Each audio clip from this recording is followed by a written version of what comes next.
I'll say. Good morning. I call to order the June 30th, 2020 meeting of the Saline County Board of Commissioners. Will the clerk please call the roll? Commissioner Shadwick? Here. Commissioner Sparks? Here. Commissioner Vidrickson? Here. Commissioner Weiss? Here. Commissioner White? Here. I ask that you please stand and join me in a flag salute, followed by a moment of silence. I pledge allegiance to the flag of the United States of America and to the republic for which it stands, one nation, under God, indivisible, with liberty and justice for all. Thank you.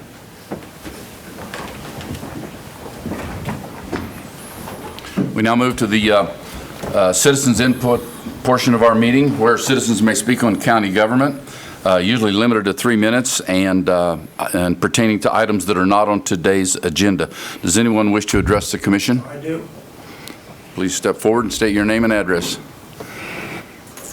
I am Dr. Patrick McDonald, my wife Jane, Dr. McDonald. We're retired veterinarians, and I got this letter from Roger Solden, Sheriff, Saline County. And the semis and grain carts are out there, but I thought this important enough that I wanted you all to have a copy of it.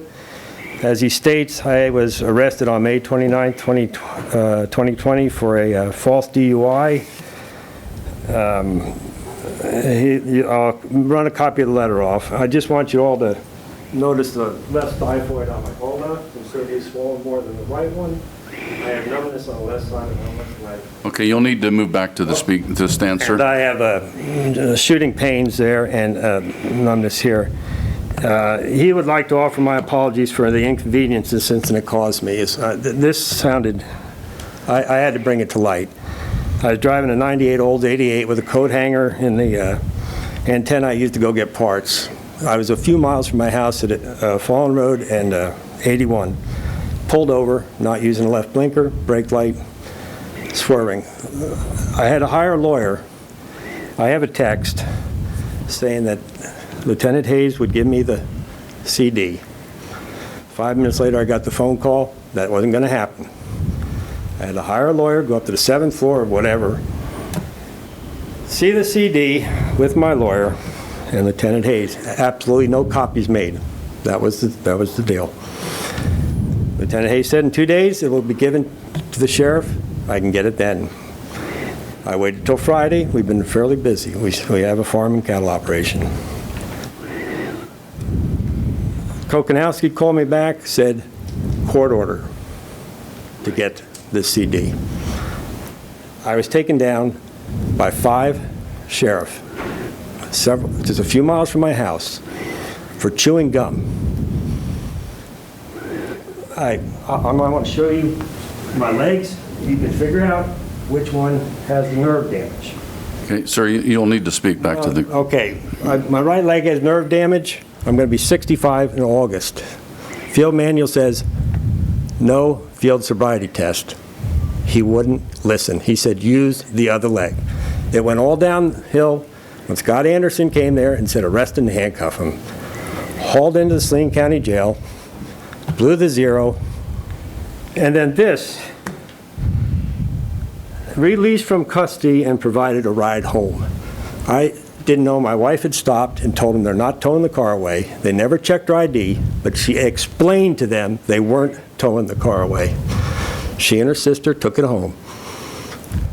I said they could give me the ride home. I'm upset. I'm hurting physically and emotionally.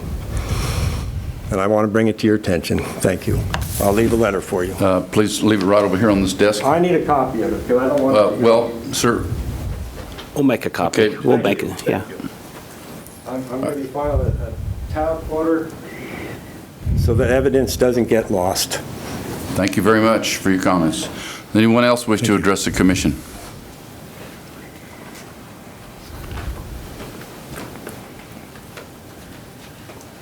Karen Shade Salina. In the last few months, I've lost track of what's been going on at the senior center with the congregate meals, and I usually get my information, my double check of information at the library, and they've only been open sporadically.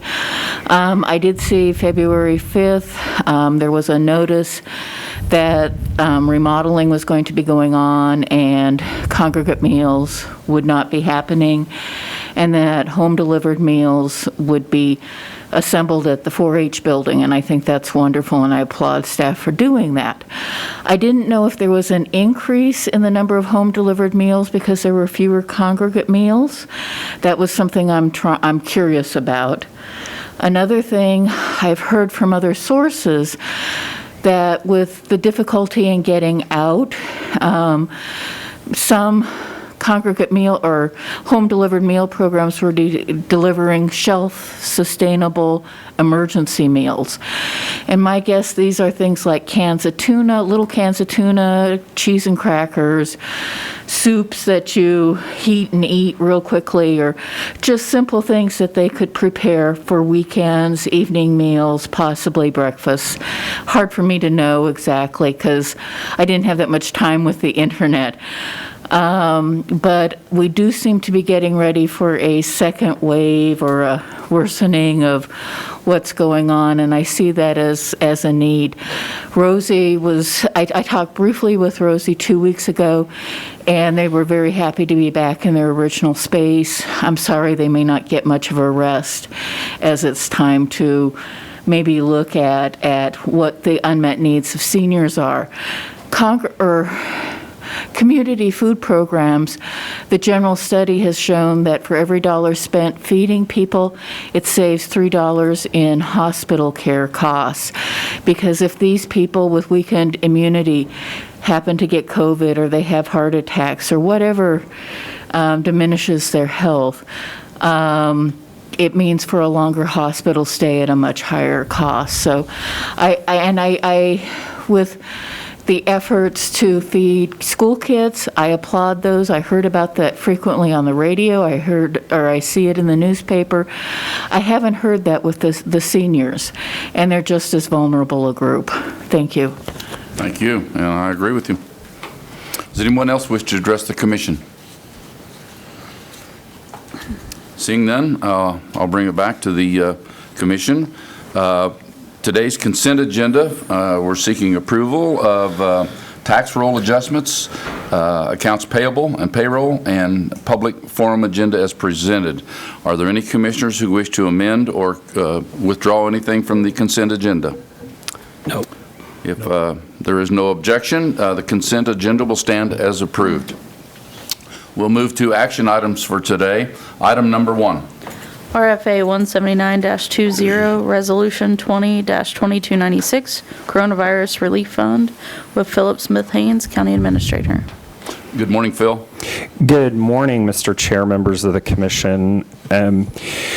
So this morning, we are asking the Commission to pass a resolution regarding funding that we have the potential to receive via the state of Kansas from the federal government. And so it's a rather complicated resolution. I've prepared a little bit of a slideshow to kind of walk us through this. So the first item is, where is this money coming from? You may recall back in March, the federal government passed the CARES Act, and it contained a number of different pots of money. Of course, many of us received checks or direct deposits as a part of this.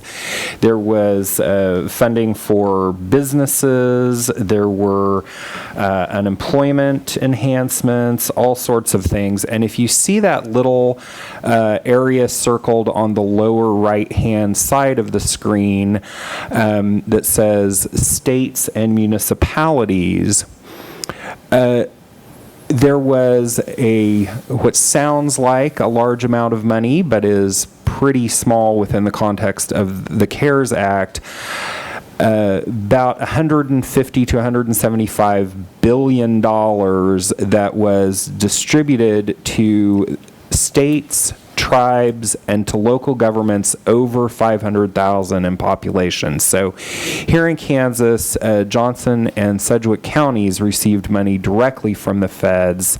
All the rest of the money went to the state of Kansas, and that's the money that we are talking about today. So the CARES Act was signed in late March. The state received $1,034,000,000 in late April.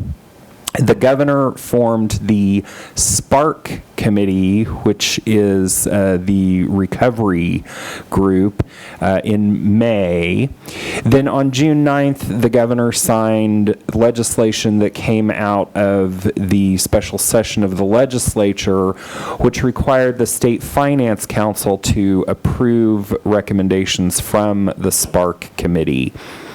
On June 19th, we received notice of allocation amounts to the counties, and in Saline County, we stand to receive $11,026,434. Last week, on the 23rd, we received the resolution template, which is the basis for the resolution that is before your commission this morning. That resolution is due to be returned to the state no later than July 13th, which is why we are in front of you today. And we stand to actually get the money in our coffers approximately 2 business days after the resolution is returned to the state. So what do we need to do? We need to pass the resolution and get it to the state. Then we would be required to submit reimbursement requests, not only for the county, but for cities and schools by August 15th. And in addition, on August 15th, they're requiring counties to submit a direct aid plan. They've described a little bit about what that means. We had a webinar with the State Recovery Office on Friday afternoon, but we don't have a template for it yet. There will be reporting periods on September 15th, November 1, December 1, and then potentially February 1 of 2021, although that date is subject to change because the federal government actually requires all the funds to be spent by December 30th. So we need to be prepared to make those expenditures and also be prepared for a federal audit. The resolution provides for things that we can and cannot spend the money on. It provides for those reporting timelines I talked about on the previous slide. It provides for some transparency provisions that go beyond the normal Kansas Open Meetings Act, Kansas Open Records Act. We need to make some affirmative steps to let the public know about what we're doing with the money or planning to do with the money. The resolution provides that we will share funding with cities and schools, and also that we address the disproportionate impacts of COVID-19 on racial and ethnic minorities.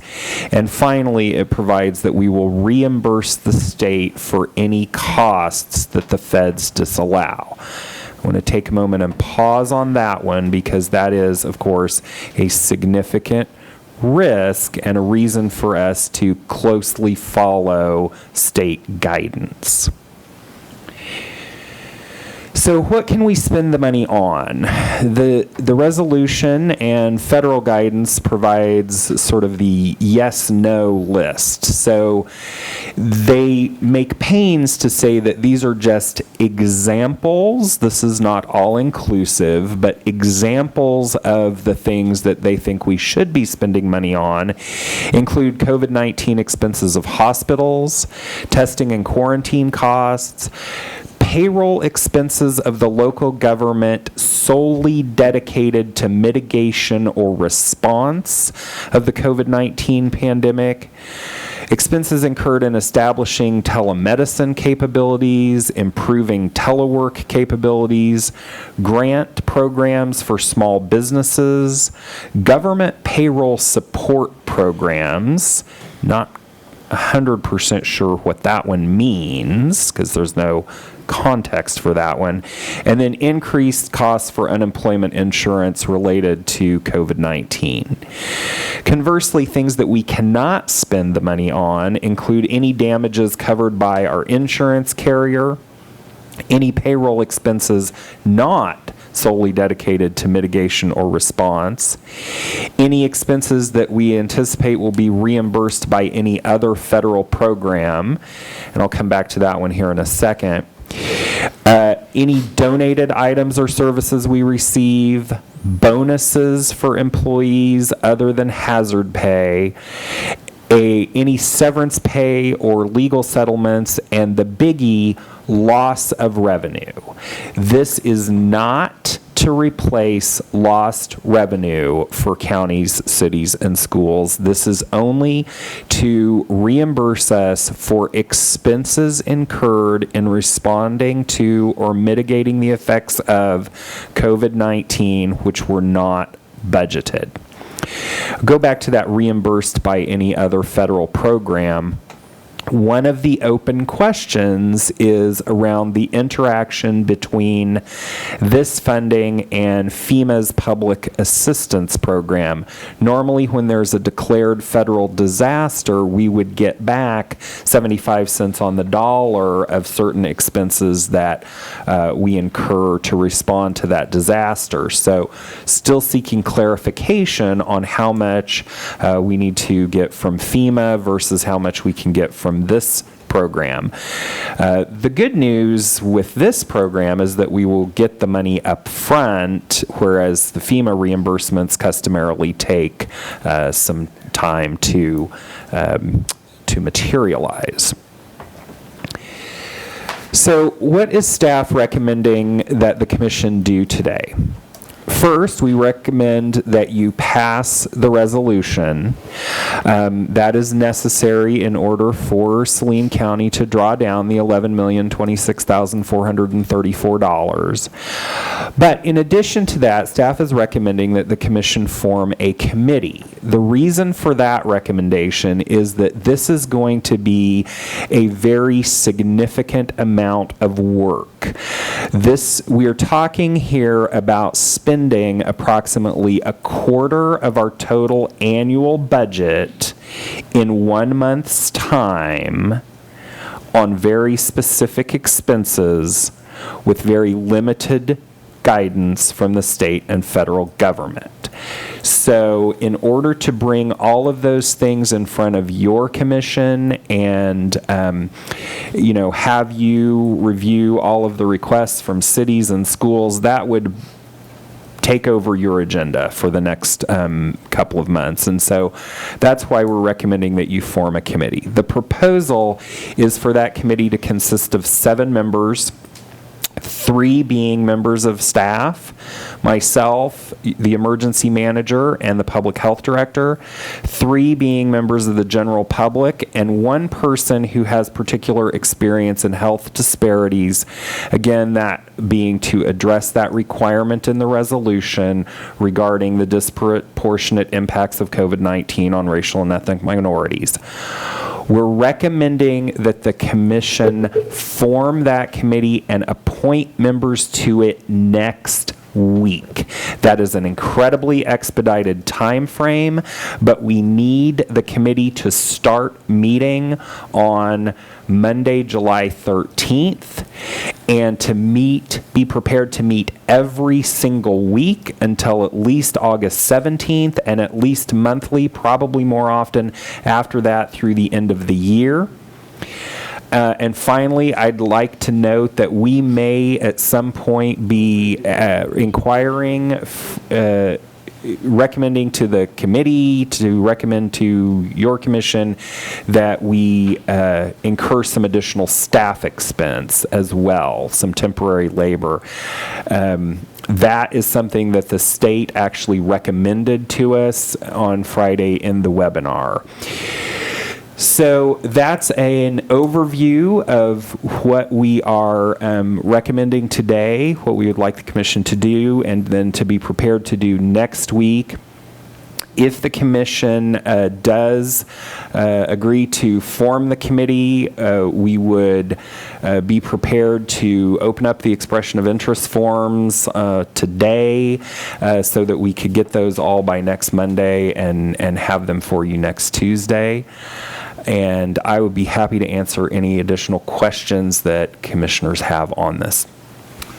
Well, my initial response is that in listening to that, and I did attend the webinar also, but the county would be responsible for returning money if we dispersed it to an entity that really wasn't deserving of the money or didn't meet the criteria, and then they spend it, and we have no recovery for that process. Is that correct? Or more than likely wouldn't have? That is essentially correct, and one of the thoughts that I have on how to deal with that, at least as it regards the cities and the schools, is to enter into an agreement with them prior to giving them the money that says they would reimburse us if we have to reimburse the state to reimburse the feds. Now, that got a little less straightforward, I would say, on the Friday webinar, because the state has already set up a process in their mind for how to collect those reimbursements from the cities and the schools, and it doesn't lend itself cleanly to that process. So that's something that we're going to have to think through and address as we go through this process, because yeah, that's a significant risk. It's not like we have $11 million just lying around that we could reimburse. Of course, I also didn't anticipate that everything would be denied, but you know, that's a risk. Well, if I might, I think forming a committee is a great idea. I'm not sure that I totally agree with the makeup of it, particularly as it comes to staff. Jason Tiller has a full plate, believe me, with 70 live COVID cases right now. To Absolutely. Take him away from his job at the health department and put him in a position of allocating funds and so forth to various entities, to me, would be a misuse of his time. I think he needs to be at the health department, and that's what I feel about it. And really, quite frankly, the same with Michelle and the emergency management. I don't see any problem with having 6 public members, and I assume that 7th staff would be the administrator.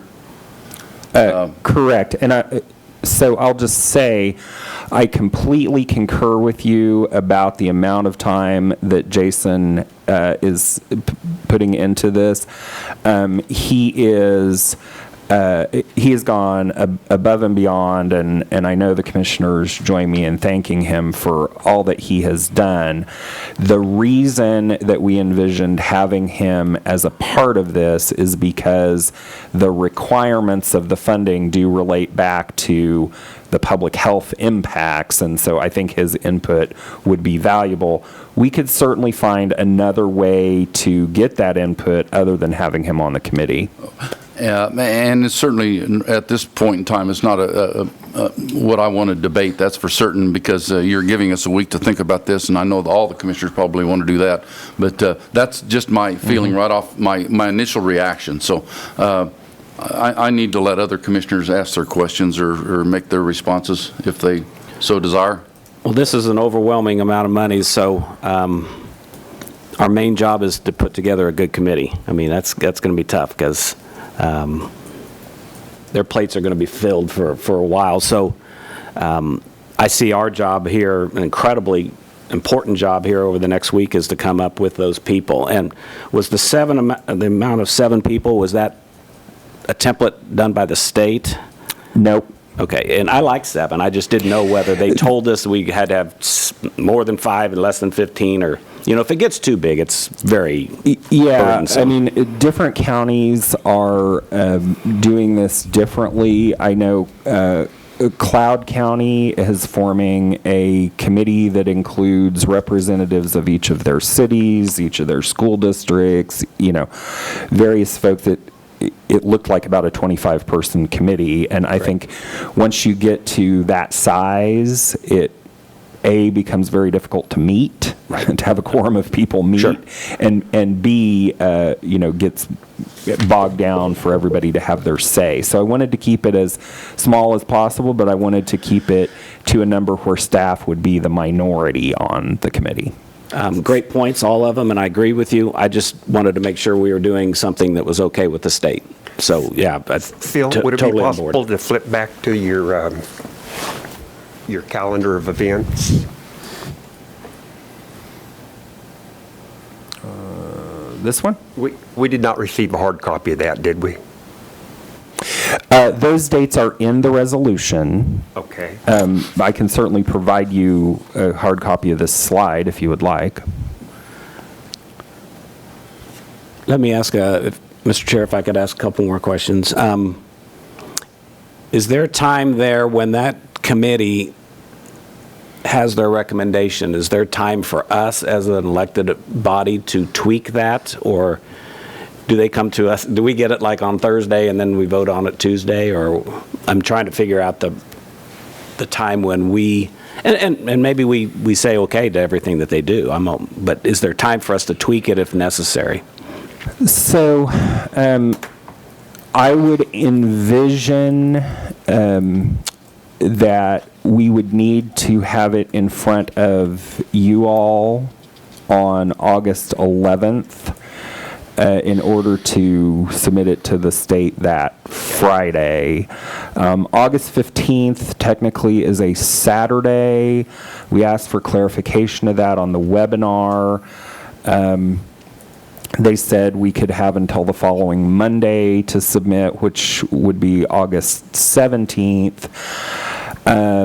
I anticipate, this is all supposed to be uploaded electronically, and we have 103 of the counties that will be uploading at the same time.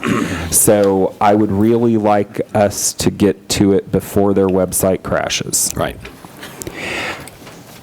And not through a third entity. Right. Yeah, we'll do it ourselves. Okay, good. It's really going to be important to figure out.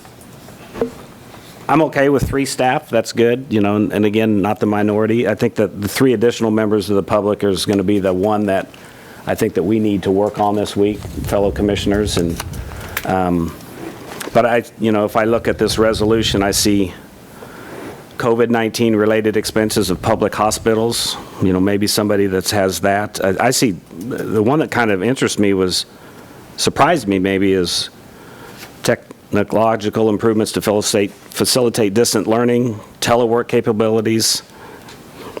Is there somebody on there that could be helpful there? Grants to small businesses. Doesn't necessarily mean that we have to do that, but I've got some names of maybe some bankers and for some attorneys that would be helpful to be on this committee.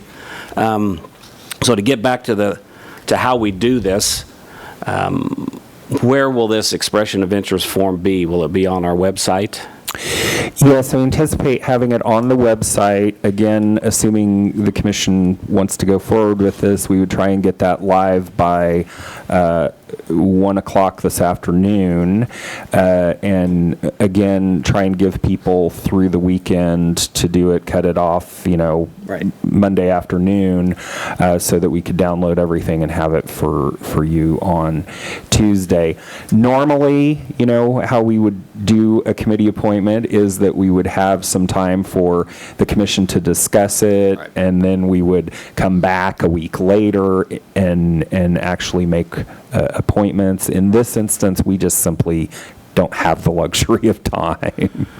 Right, although a special meeting on Monday is okay with me if it has to happen. So I would like somewhere on that expression of interest form to say that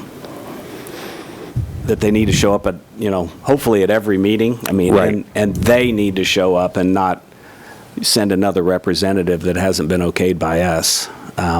Because this is going to take a lot of time, and it'd be tough for me. And, some of the people that we reach out to when we start to talk about the workload might say no, but the people that we do appoint need to be at every meeting. And I don't know whether that gets put on the expression of interest form or what, but would like to see that. Mr. Chairman, I have a couple questions. Your last slide showed that there could be a need for additional staffing. Can that be funded out of this money? Yes, sir. I think that gives us the capability to find some very sharp people who can spend a tremendous amount of time on this project. I mean, this is going to happen so fast, the time frame is so squeezed down that, and that goes back to the chairman's thoughts on the health department director. His input is monumental in this, but it's very focused on just one part of it, and I hate to see him spend a lot of time on the other aspects at meetings when we could get that same information. So I think when we come together to decide who will be on this committee, I think that's when that'll weigh in, we can make those decisions. But I encourage us to use the additional staffing and get the right people involved and to help us through all of this.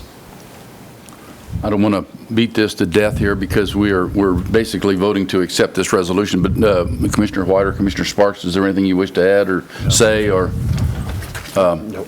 if not, I've got another comment. I'd like to just inform the public that Saline County is receiving the 10th largest grant from the state. We're number 10 in line. I think, correct me, Phil, if I'm wrong on this, but the initial dispersal of federal funds that was given to Kansas was somewhere in the $400–500 million range, and all of that money, 100% of it, went to Johnson and Sedgwick counties, and none of the other 103 counties got a dime. So this is a pretty big deal for us, and we're looking forward to the challenge. We hopefully can get the money out to the right people, and that would lead me to another question.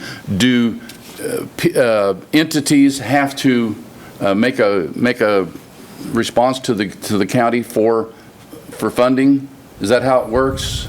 I mean, let's just use USD 305. Do they need to make a presentation to us or to the committee and outline on how much money they want or what they have spent, or of course what they want and what they're going to get is probably two different things, but is that how the process will go?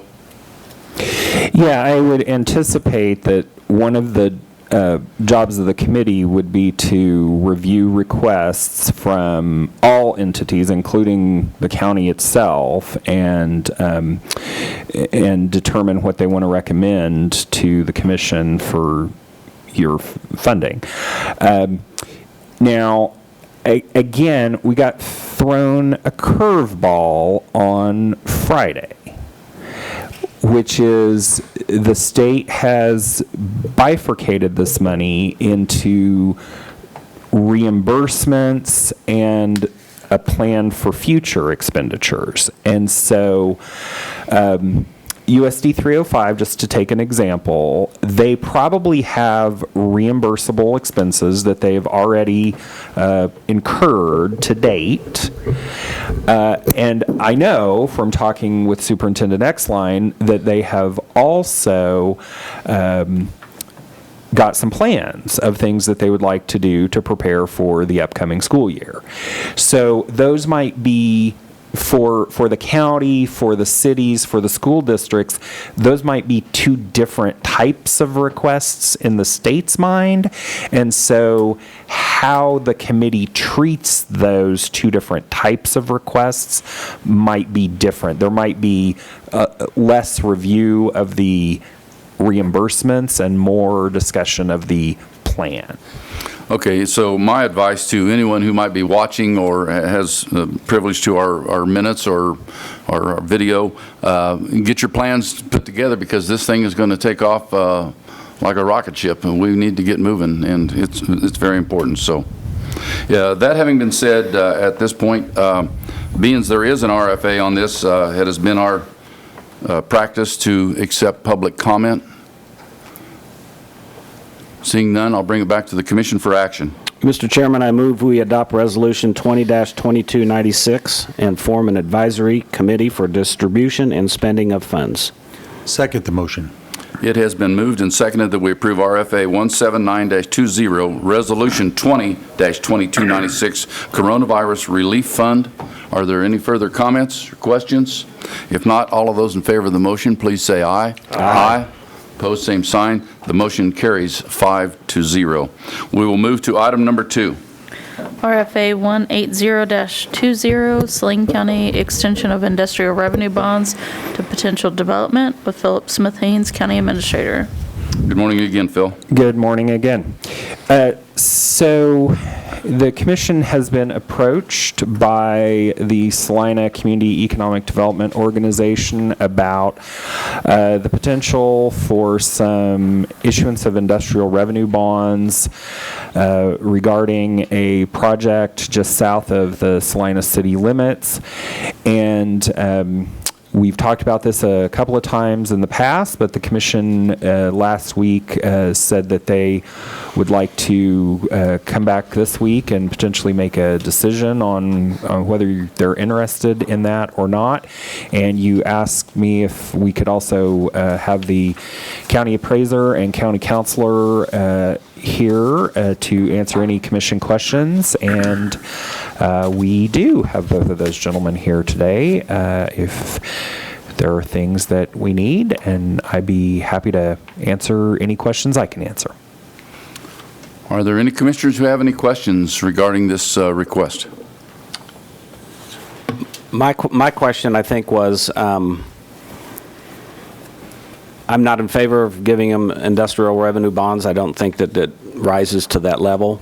To give tax breaks, do you have to have that industrial revenue bond thing? And I think that was the question that I was not so sure I got asked last night.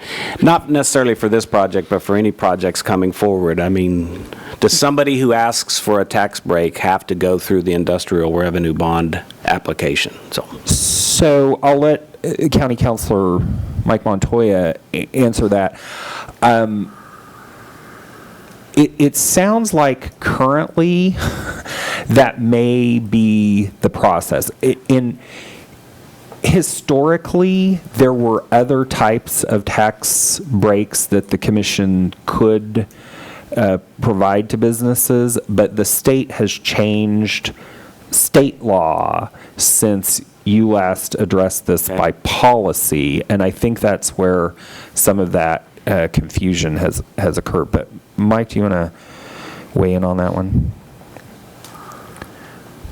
Yeah, I don't think there's any other mechanism that you can use other than the tax exemption policy to do that. Now, understand there are also other state statutes that allow for tax exemption on certain types of property, and Sean can probably address that too, but under 79-201, there's just a litany of different types of properties that can qualify for tax exemption. Religious entities, entities that and do biological studies, or just, there's a whole list of properties that could be exempt from taxation. The other issue, though, that deals with these industrial revenue bonds is whether or not it applies to retail. And, the statute talks about and references certain retail establishments that would not qualify for IRBs, and so I'm not even certain that this would be that type of a business that could qualify. And then the other thing to consider, and as part of these discussions, is when you enter into an IRB, it's not uncommon for the public entity to have a payment in lieu of taxes so that the business isn't getting 100% tax relief. And that's just a decision that gets made. And those decisions are based upon the amount of investment they're going to make in the community, the number of jobs that are created, and there's kind of an analysis that goes through to do that. But to answer your question, I think this is the only way that you can do that at this point. Are there any other questions? Could we hear from the appraiser? What's your involvement? I know in past issues like this, the appraiser was very much instrumental in guidance, and I understand the laws have changed a bunch from my memory, so. They have. My involvement would be after the industrial revenue bond issuance, because at that point, then the entity could apply for property tax exemption, and I would make the recommendation to the Board of Tax Appeals on a legal basis whether it meets the statutory requirements to be exempt based on that or not. So I'll have to do a little bit more research. I have done extensive research. There are a lot of questions whether this would qualify as a retail property. It is my opinion in the research that I've done, and there are a number of reasons why, but technically I do not believe this does qualify as a retail property. So I do believe that it would qualify for the property tax exemption through industrial revenue bonds if the facility was built with those. But as Mr. Montoya said, there's generally some payment in lieu of tax agreement that goes along with that. I find that an interesting comment, that you don't find it to be a retail business when they are going to be selling to the public. They're going to be selling equipment, and why would that not be a retail business? All of the interpretations that I have seen have to do with the standard industrial codes 52 through 59. It gets a little complicated, that have to do with retail businesses. Falling into Section 50, which is not in the 52 to 59, are farm machinery and equipment and implements. The theory behind that, whether I personally agree or not is irrelevant, the theory behind that is that product is being used to produce something else, and therefore that is a wholesaler rather than a retailer. All right, that makes sense. So, any other questions from commissioners? I don't have any questions. I just, always struggle with wanting to support new businesses coming to the area, and then also understanding we have a government to fund. And, when somebody gets a tax break and somebody else doesn't, that unfairness, I think, is not appropriate. I think that this doesn't rise to that level to give an IRB or a tax break to, and we'll make a motion at the appropriate time to deny it. One of my questions is that since this potential customer has brought to us, is that it would be selling and doing a whole lot more retail business other than farm equipment. So then does that take that away from that, or just since they are that covers it? I think we'd have to look at their primary source of what they're doing. And Gotcha. I don't know that could be determined right now. Okay, thank you. Keeping in step with everything else, are there any public comments regarding this potential IRB distribution or lack thereof? Not, I'll bring it back to the commission for action or no action. No action would mean that we would simply let this thing die, but. Yeah, Mr. Chair, which one would you rather have, a motion or a? I'm right in the middle. Okay. Whatever you guys wish to state. Mr. Chairman, I move that we deny the application for industrial revenue bonds to this potential development and deny RFA 180-20. Second the motion. It's been moved and seconded that we not allow RFA 180-20 industrial revenue bonds for potential development. Are there any further questions or comments? I would love to see them in the community. Since Seller's been gone, I personally been lost without them. And since how I am a producer and utilize that equipment, and I would encourage them even without an IRB, which sounds like that's going to materialize. I hope they come. we need them in the community for Land Pride and Kubota, so.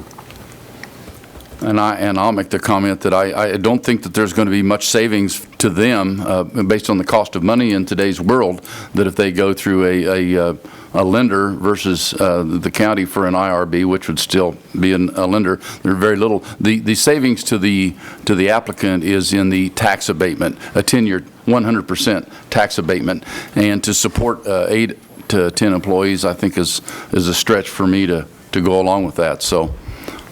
At any rate, we have a motion and a second on the table. All of those in favor of the denial of RFA 180-20, please say aye. Aye.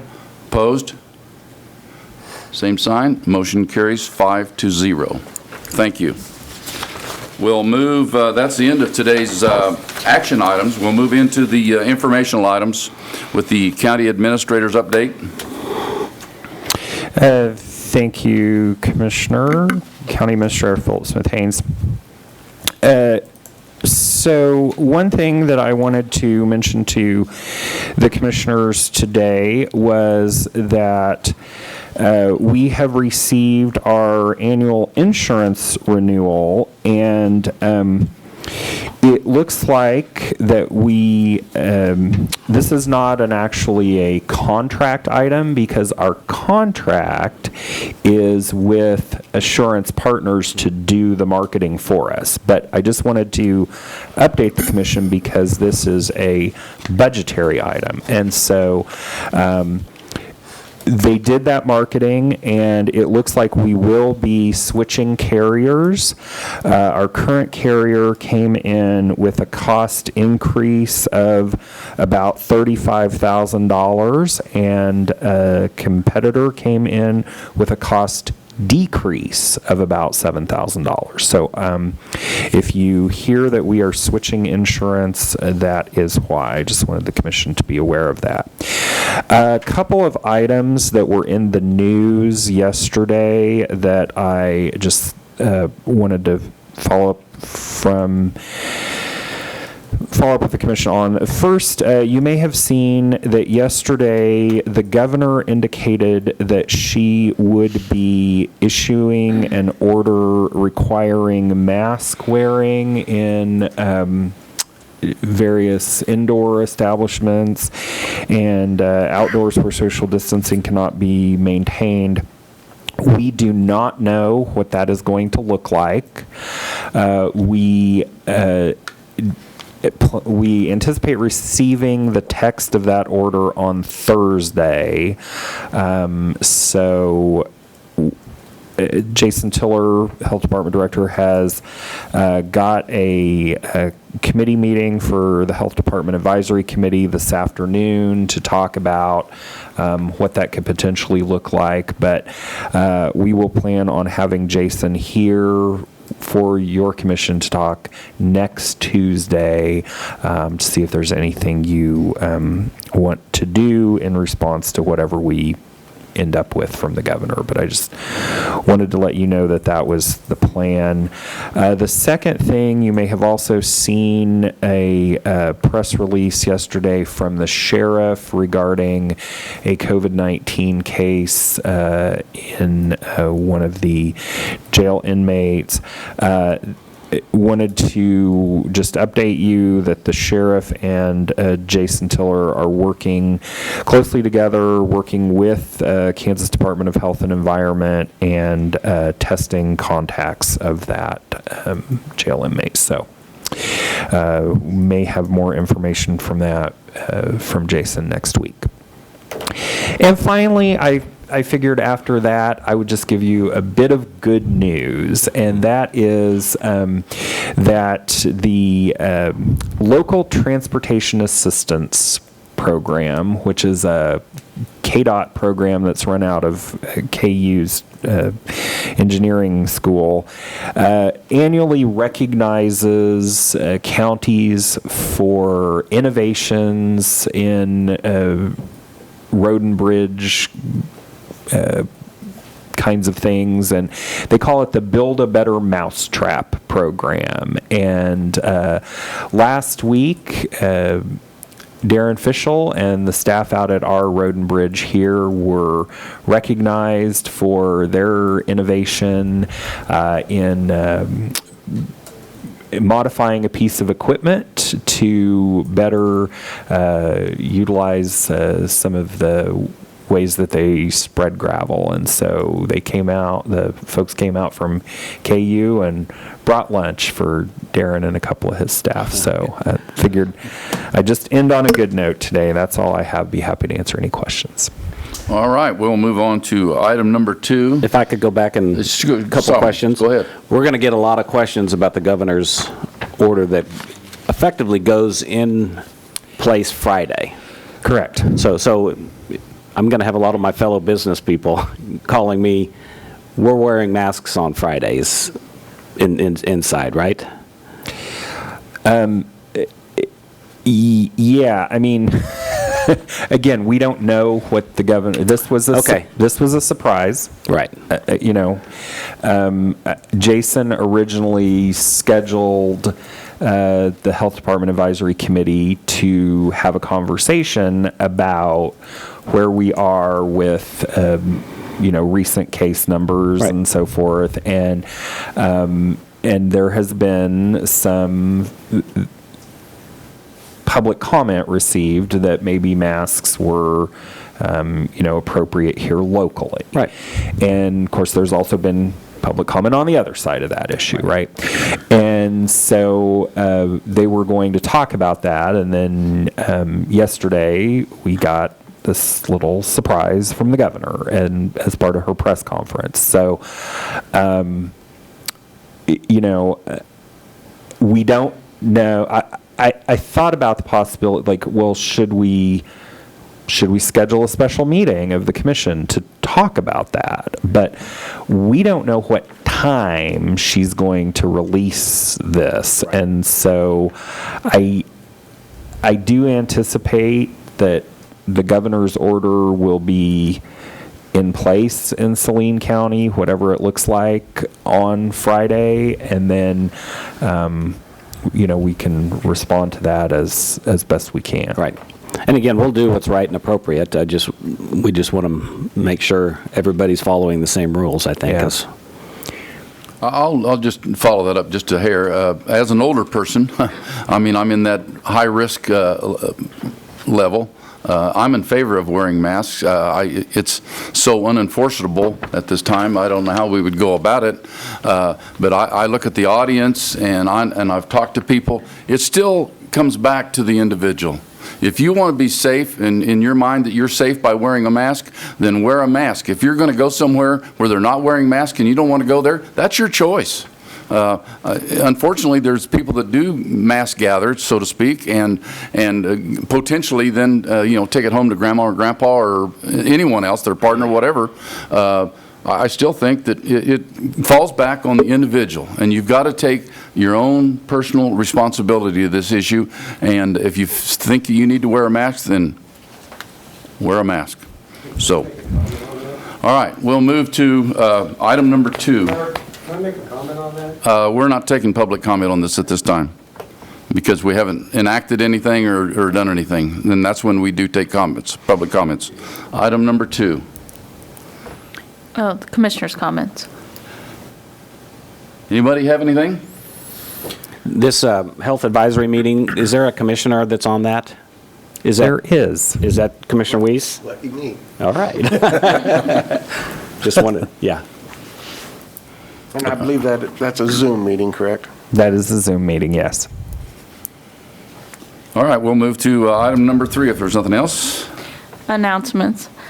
Anyone have anything? I would like to make one announcement Go if I ahead. could. I'm just letting people know that we still have the option to get your ballot sent to you by mail. We have a lot of those that have been returned. So if you don't want to get out to the polls in August and November, you can fill out those applications. You can either call our office or you can find the application on our website. Okay, thank you. And that's the end of the informational items. Looks like we're going to do a study session here on the budget appeals and budget discussion. Yes, sir. So the commission 2 weeks ago, I presented a recommended budget to commissioners, and you indicated that you would like to schedule this in 2 weeks, which would be today, to just go over some questions that you might have. And so I'm here to hopefully answer those.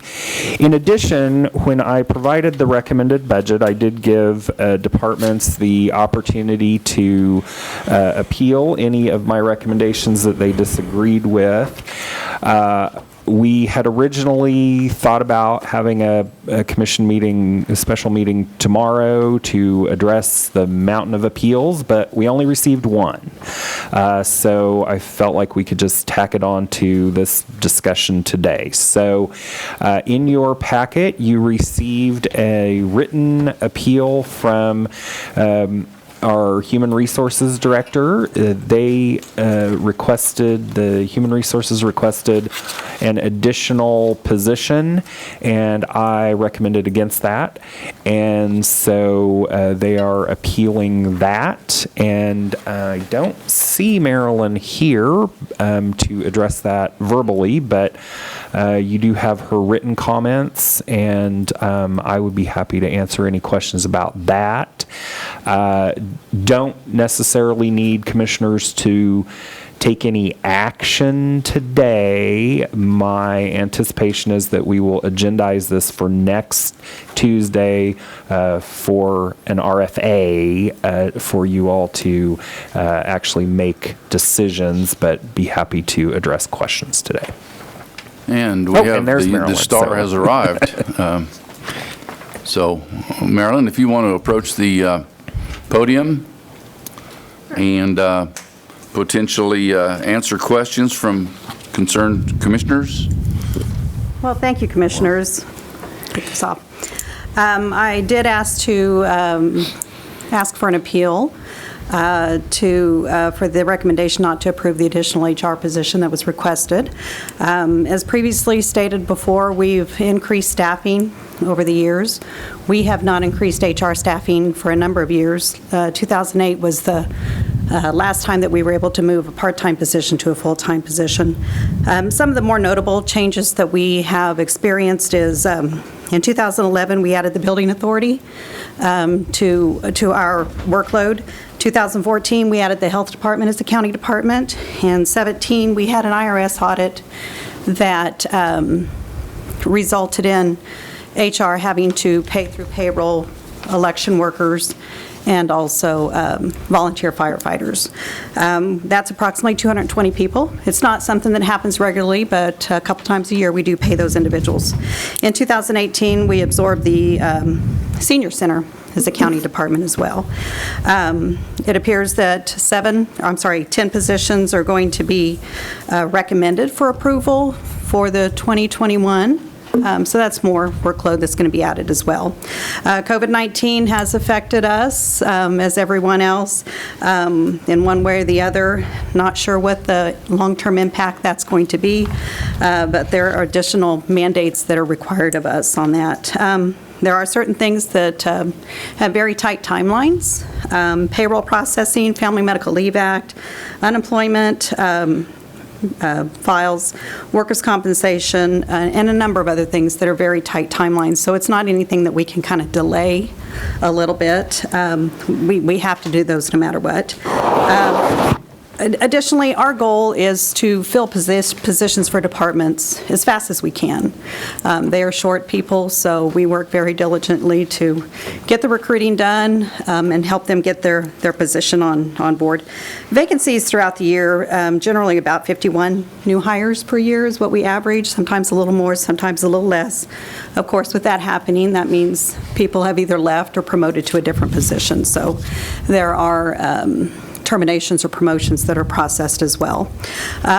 Breaks are not required by law, but I do have one staff member that just doesn't take breaks, and that is, she'd rather use that time to get further along in her processes that she has to do. So just with the 3 staff members assigned to human resources functions, we really don't have any downtimes. Our cycle is about every 2 weeks, whereas some people are on a monthly cycle, or throughout the year they have peaks and valleys in their workload. So ours runs every 2 weeks, so we really don't have a lot of downtime. So I would just like to ask that you consider filling that position. Marilyn, your HR department, you said, has 3 people. That includes yourself, and you're responsible for all of the insurance questions, insurance filings, along with payroll and everything to do with HR. Is that correct? Yes. So that's one of you per. We've got approximately 300 employees. Yeah. Do you have any criteria or background on other counties or other companies with their level of employment versus the people they have in their departments, or is that even a relevant question? Generally, a guideline is 1 HR person per 100 employees, is what is kind of a general guideline when you ask human resource folks. Further questions from commissioners or comments? I have a couple questions. I appreciate, it looks like you've taken on quite a bit more since you've had an increase of staff. Physically, I don't know where you would put another body up there. I know, yeah, For one that's one question. struggle we would have. And second, have you thought about phasing in maybe a part-time staff member? I have. I would like full-time, but if full-time is not warranted, I would certainly be willing to discuss a part-time position or 2 part-time positions to job share, intermittent positions, a couple of those to job share. You kind of reduce some costs like insurance. Intermittent, you reduce capers costs. So there are ways. Those are a little harder to fill, those types of positions, but not impossible. Further questions, comments? Just a comment. I think you've made your case well, and I'm very sympathetic of it. I'm actually surprised that you haven't come before us earlier about this. Or have you come before us and we've denied you before? No, I haven't. Okay. Not all right. before. All right. Yeah. All right. Well, All right. thank you. Thank you. All right, thank you, Marilyn. We will certainly take it under advisement, and my question to you, Phil, is that that is something that we would act on next week? Yes, sir. Okay, thank you. Further budget appeals or budget discussion?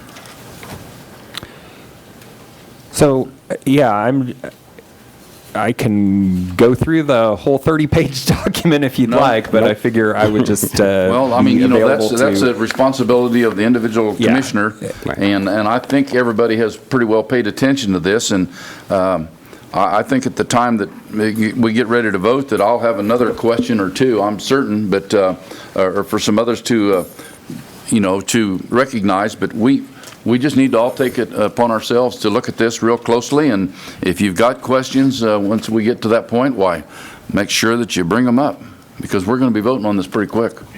It's a lot of money. And I'd be happy to answer questions today or... And this is just I got one question. Go ahead. Oh, and it's really kind of a minute, but compared to, and this has to do with the county attorney, Okay. is that their line item telephone is so low compared to almost every other aspect. Is there a reason for that?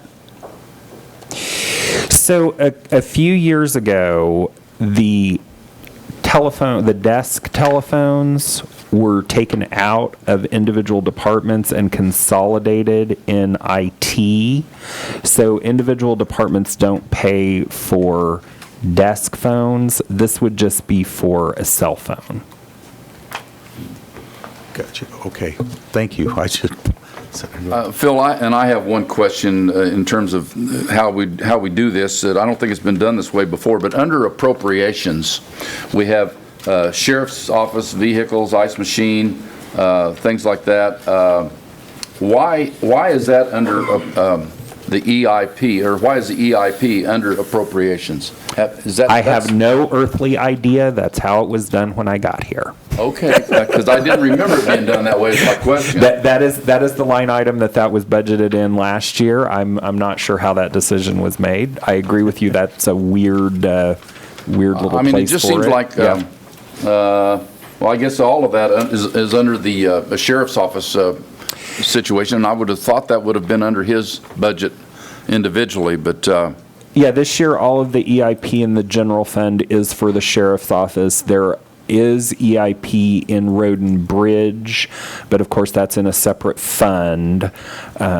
So they, Well, we can I was a little confused about this when I got here because we have the TIP, the EIP, and the CIP, right? And in most other places, those things are all sort of combined. So the way that Saline County has done this is the TIP, which is for technology, appears in our general courthouse budget in the general fund. Our EIP appears in appropriations in the general fund, but in individual line items in Road and Bridge. And then our CIP, of course, appears in the capital improvement fund, but also there's a transfer from the general fund to the capital improvement fund that's budgeted. I think part of my confusion rests under, in last year's budget, the appropriations were Central Kansas Mental Health, OCCK, Access TV, North Central Flint Hills, and the Conservation District. But below that is a distribution list below the appropriations, and that is the ambulance and animal shelter transfer to EIP. That's where my confusion, I think, comes from. So, and I'll discuss that with you at our convenience too, so that I can have I'm further. certainly open to the idea of moving this somewhere else. It seems Yeah, and like, I think that's a conversation for a different time, because, as how we line it up versus what we're lining up. So- Right, yeah, and so I didn't try and screw around with where things had been put in the past, so try and show you the history in that way. Well, I think the way that you've done this is why I've caught it. Because it's as Monty has said many times, and the others also, that this is a much easier format for us to read and decipher in our minds. And that's why I caught that. I'm going, EIP, that hasn't been an appropriation. I pick up my guideline. It's not an appropriation. It's a distribution. Right. So we need to probably clarify that somewhere, but at any rate, it's a compliment to you and your staff for getting it there to where we do see it and we can understand it. How we react to it or where we put it in the future is to be talked over. Appreciate that. So, I have one question. Go ahead. Chair. Am I right to think that next week we're going to get into the line items and anything that we see that we want to question? Is that to happen next week? Is that to happen today? What's the format? I would be happy to answer any questions you have today, and then I would come back next week with an RFA for you to actually vote. So if there's something that I could clarify today, then and would be helpful for you to know in advance of deciding how you plan to vote on things, I'd be happy to do that today. Well, and I don't know how much to get into all this. I noticed that the budget had the new patrol officers in it, the 4 new positions there. I also noticed that there was an increase in uniforms. Is that reflected because of the 4 new ones that were being proposed? Yes. So with the positions, when their position requests are filled out, it includes both their salary and then any incidental expenses associated. So for sworn officers, that would include uniforms. It would include, firearms, that sort of thing. Okay. And I noticed that the contract housing had dropped $168,000. The budget That for is reflective of the actual expense that the sheriff has incurred last year and this year.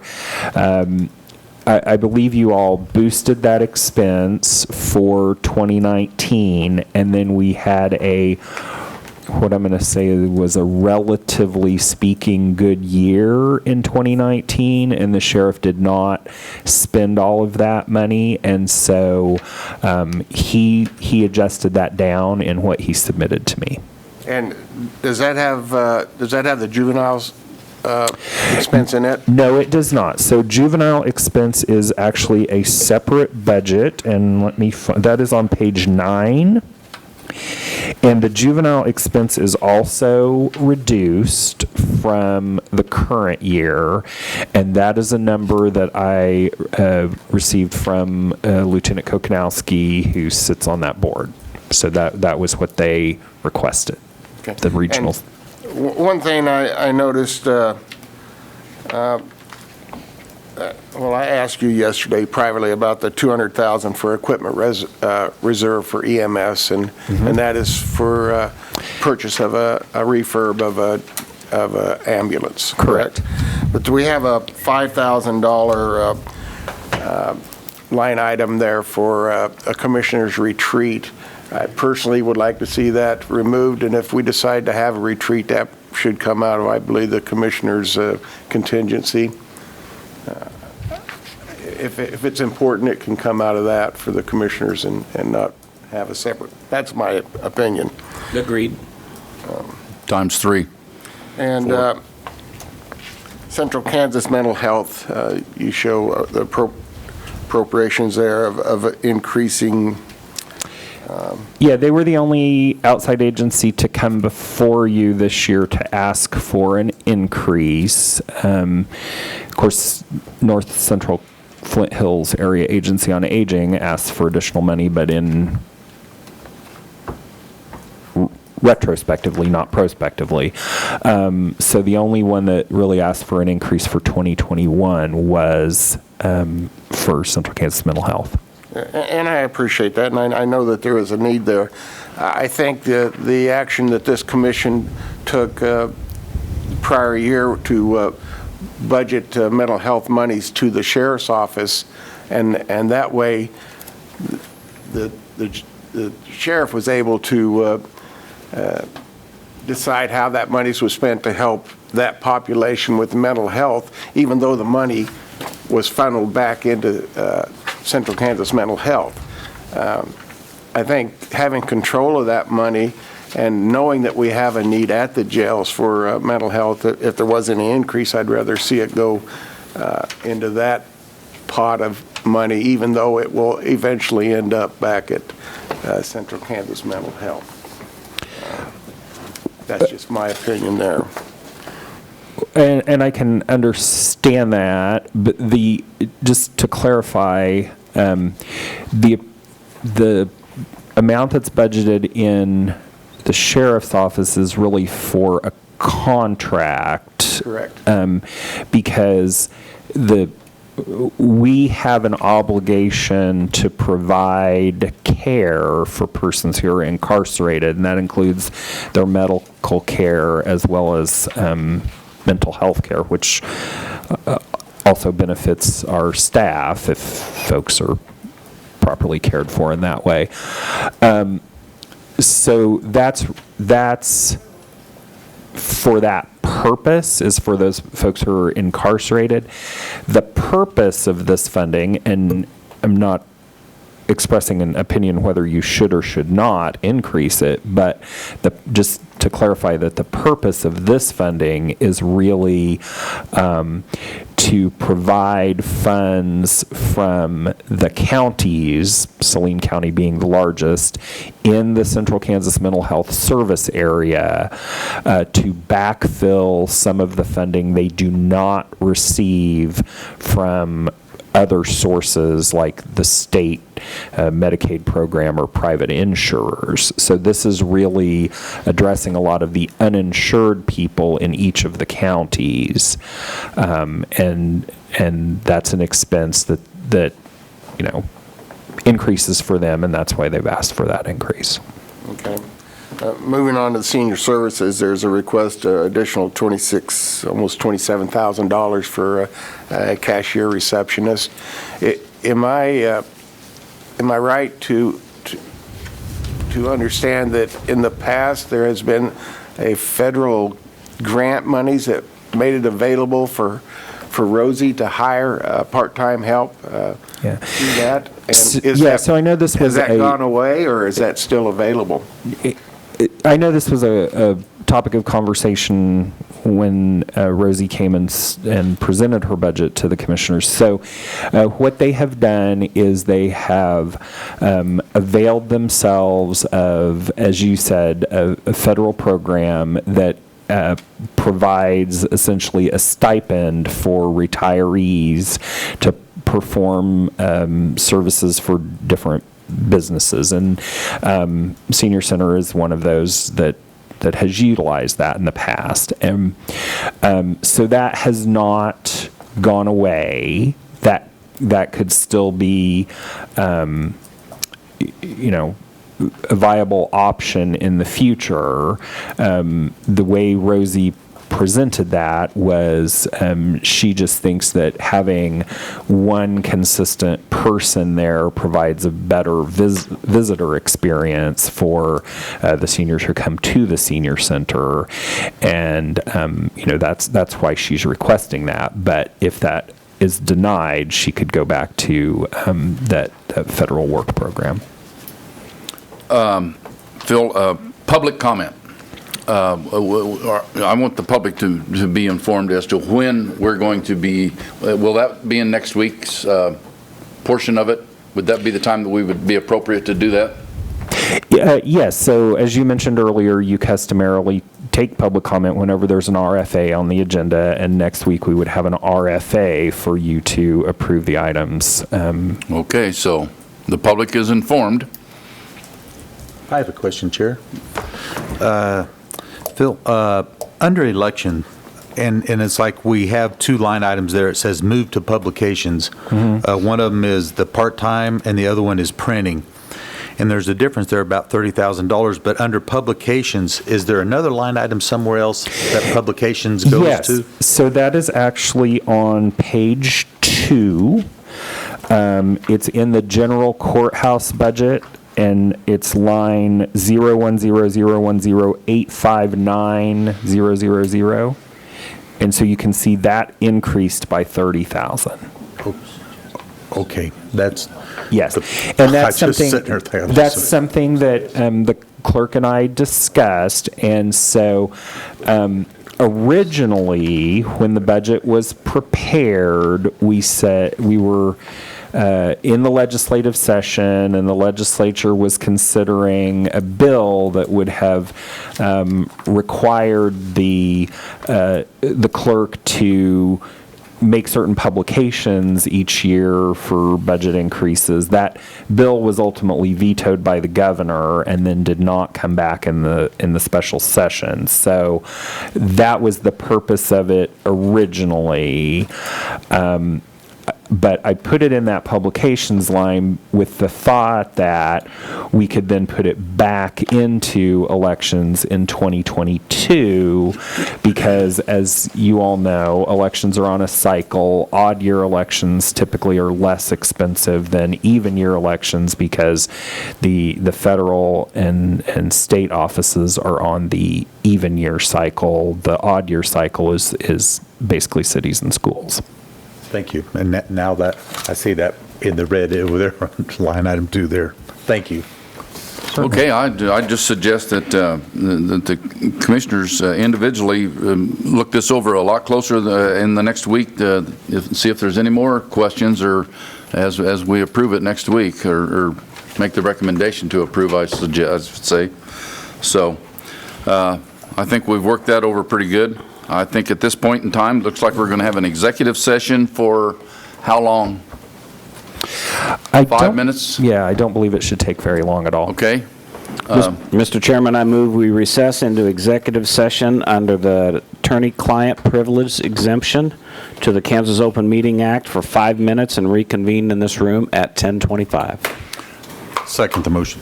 It's been moved and seconded that we move into executive session for 5 minutes and reconvene in here at 10:25. All of those in favor, say aye. Aye. Those opposed? Motion does carry. The potential is there for action, I think, so just to be aware. Thank you.